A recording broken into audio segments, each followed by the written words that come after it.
दोस्तों, आज हम बात करेंगे एक बहुत ही मजेदार चीज के बारे में जिसे कहते हैं आर्टिफिशियल इंटेलिजेंस या एआई शॉर्ट में।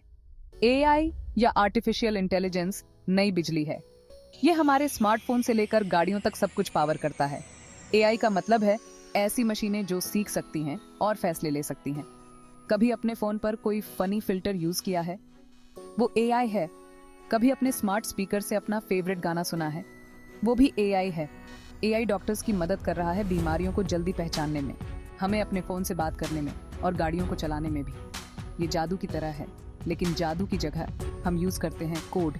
घबराओ मत, आपको कोई कंप्यूटर का ज्ञानी होने की जरूरत नहीं है बेसिक्स समझने के लिए। तो चलिए जानते हैं एआई कैसे काम करता है और ये इतना महत्वपूर्ण क्यों है।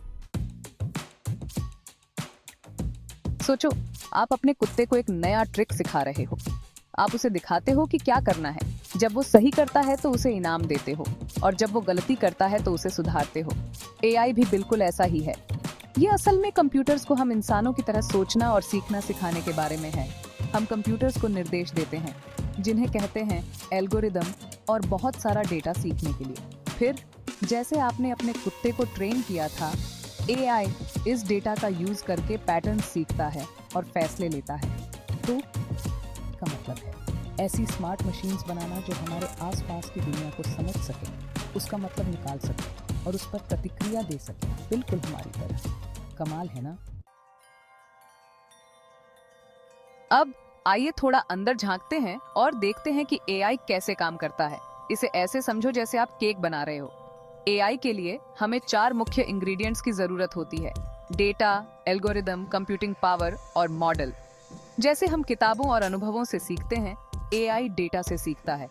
जितना ज्यादा डेटा हम एआई को देते हैं, उतना ही ज्यादा वो सीखता है। एल्गोरिदम एआई के लिए रेसिपीज की तरह है। एआई को कॉम्प्लेक्स एल्गोरिथम्स चलाने के लिए कंप्यूटिंग पावर की जरूरत होती है। मॉडल उसका फाइनल प्रोडक्ट है। यही एआई को प्रिडिक्शंस और डिसीजंस लेने में मदद करता है। Section 4, training a cat recogniser. An example, मान लीजिए कि हम एक ऐसा एआई बनाना चाहते हैं जो तस्वीरों में बिल्लियों को पहचान सके। यहाँ बताया गया है कि यह कैसे काम करता है। सबसे पहले हम एआई को बिल्लियों की हजारों तस्वीरें दिखाते हैं। अलग अलग नस्लें, आकार, रंग, आप कुछ भी कह सकते हैं।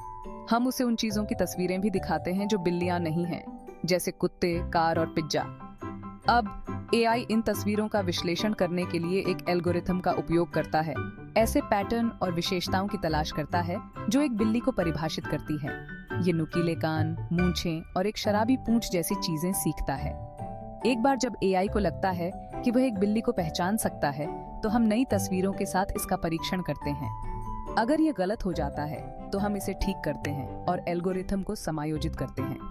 यह प्रक्रिया तब तक दोहराई जाती है जब तक कि एआई बिल्लियों को पहचानने में माहिर न हो जाए। Section 5, types of AI, narrow versus general. अब एआई कई तरह के होते हैं। जैसे एक क्लास में कई तरह के स्टूडेंट्स होते हैं। नैरो ए ये उस स्टूडेंट की तरह है जो एक विषय में बहुत अच्छा है, जैसे गणित। नैरो एआई को खास कामों के लिए डिजाइन किया गया है, जैसे शतरंज खेलना या गाने रेकमेंड करना। यह हमारे आसपास हर जगह है, लेकिन यह सब कुछ नहीं कर सकता। जनरल एआई यह उस ऑलराउंडर स्टूडेंट की तरह है जो सभी विषयों में माहिर होता है। जनरल एआई अभी भी विकास के अधीन है, लेकिन इसका उद्देश्य इंसानों की तरह स्मार्ट होना है, जो किसी भी समस्या को सीखने और हल करने में सक्षम हो। तो जहां हमारे पास नैरो एआई है जो हमारे जीवन को हर दिन आसान बना रहा है, वहीं जनरल एआई अभी भी एक वर्क इन प्रोग्रेस है। लेकिन कौन जानता है कि भविष्य क्या लेकर आता है ना?